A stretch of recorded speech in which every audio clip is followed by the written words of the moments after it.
Syederalun tim gabungan di Kota Banda Aceh kembali menggelar penertiban protokol kesehatan dengan sasaran warga yang tidak mengenakan masker serta mengabaikan pemberlakuan jarak fisik.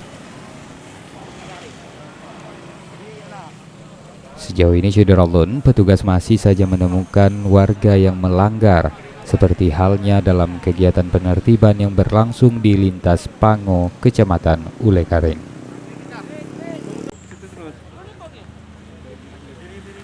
Wali Kota Banda Aceh Aminullah Usman yang hadir ke lokasi bahkan ikut menasihati langsung warga dan memasang masker kepada yang bersangkutan. Menurutnya Syederalun, penertiban akan lebih ditingkatkan dalam beberapa hari ke depan, terutama di kawasan perbatasan kota. Ini ada beberapa kondisi ke depan yang kita akan hadapi. Yang pertama adalah kita akan memasuki libur panjang. Kemudian juga ada Maulid di depan.